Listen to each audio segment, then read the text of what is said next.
What if you work for the government assigned to evict aliens who have been living on the planet for 28 years and transfer them to a new facility? While at work, you inhale a chemical which causes you to turn into one of them. Instead of the government helping you, they capture you, make fun of you, and conduct experiments on you. Welcome to What a Story. The story begins with a series of interviews that are filmed in a documentary style to set the scene. An alien ship docks above Johannesburg, South Africa, 20 years earlier. Eventually, humans decide to breach the ship. Later, it is determined that the aliens are workers, and their leaders has mysteriously vanished. A portion of the ship can be seen falling to Earth in footage, but no one has been able to locate it, leaving the ship hovering but inoperable. The human population of Johannesburg has lost patience with the alien situation, and Multinational United, a private company that cares little for the aliens' welfare, has been hired to take control of them. An MNU field agent named Vikus is tasked with relocating the aliens to a new camp, District 10.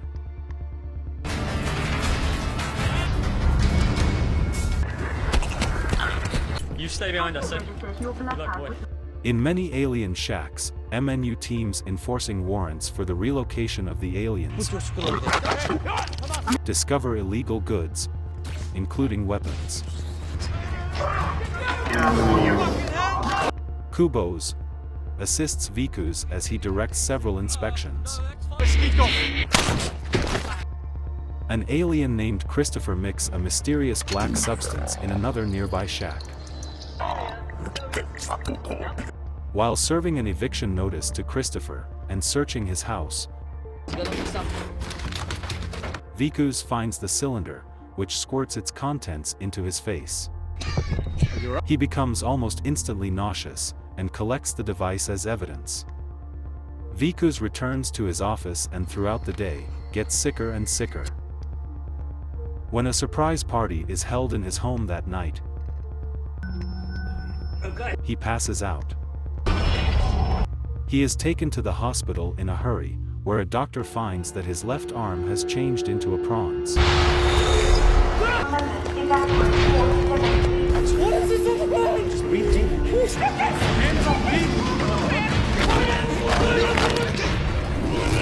The cylinder is then taken away from Vikus by MNU, and he is subjected to several tests and experiments.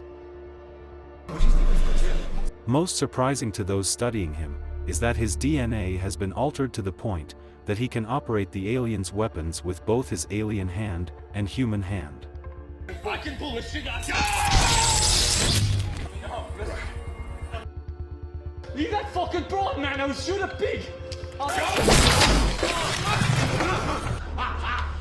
The researchers find that his DNA is currently in balance with the alien DNA, slowly converting him into a prawn. They decide to harvest his body for biological material with the consent of Vikus' ruthless father-in-law.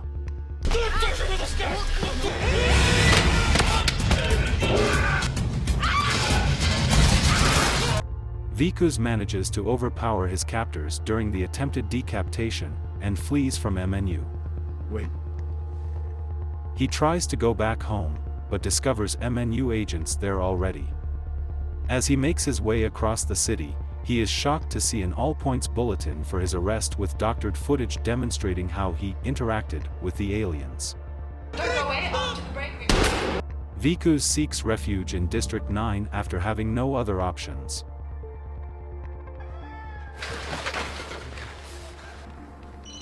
Hello? Hello? In order for MNU to locate Viku, his wife called. She did not believe him when he tried to explain everything.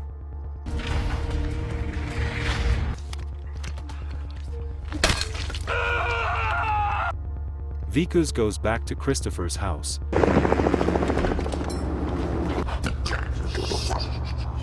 and discovers the alien's young son there. Vikus is shocked to discover the command module of the mothership tucked away beneath the shack when he looks around inside it. Christopher tells Vikus that the cylinder he took contained the energy necessary to enable the module to return to the ship. He continued that equipment would be available to reverse the man's current mutation. Viku's body changes drastically. The next day, Vikus decided to go to Mumbo and his gang. I would like to buy some weapons.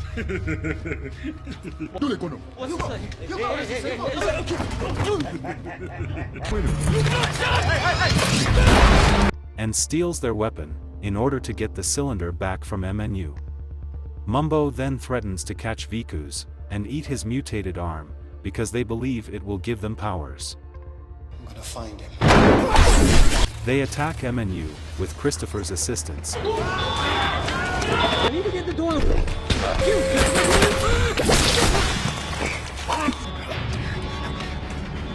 And successfully snag the fuel cylinder. Let's go! Christopher learns that MNU has been performing horrifying experiments on his people.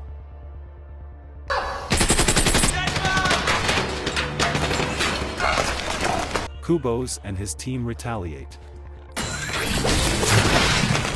But they manage to escape. Okay, hold on! Let's go! Get down there! Christopher claims that Viku's cure will take 3 years, while he tries to find a way to seek aid for the other prawns. Vikus won't accept it, so he knocks Christopher out, before turning on the ship by himself. MNU enters the shack. Is that what you fucking want? Vikus flies the ship. Something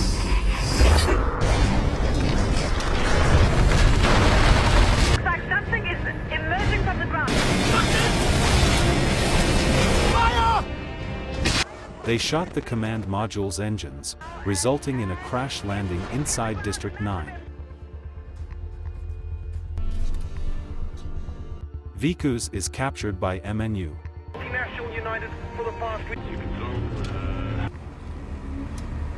Suddenly,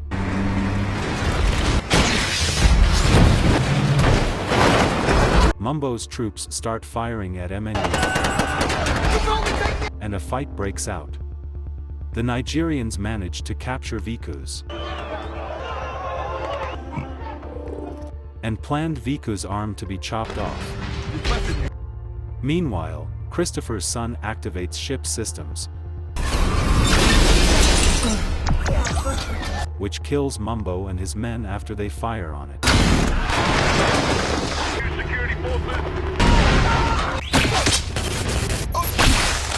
After initially attempting to escape, Vikus dons the alien battle suit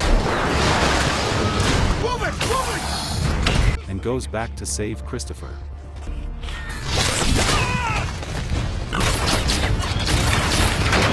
Get up, I'm gonna get you out of here.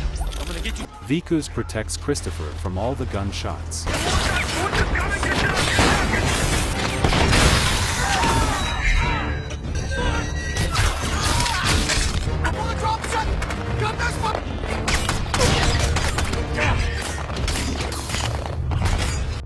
He convinces Christopher to go back to the shuttle without him. Vikus is assured by Christopher that he will return in 3 years to fix his body.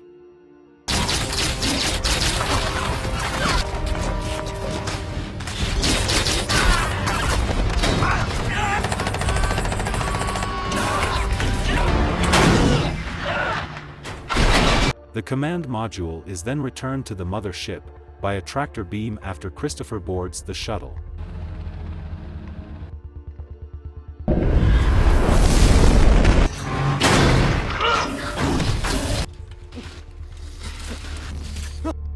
After receiving damage to the back, Viku's battle suit ejects him. Vikus, who is severely hurt, starts to drag himself away from Kubos. You're not gonna waste any more of my time. As Kubos prepares to shoot Vikus, other prawns attack and dismember him.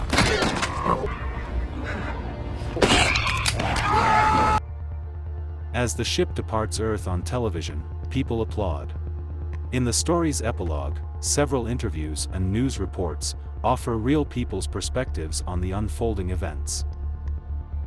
One of Viku's co-workers breaches the database at MNU and makes their unlawful genetic experiments public. An interview with Viku's wife reveals a small metal rose was left on her doorstep. The final scene features an alien creating a rose out of scrap metal in a junkyard.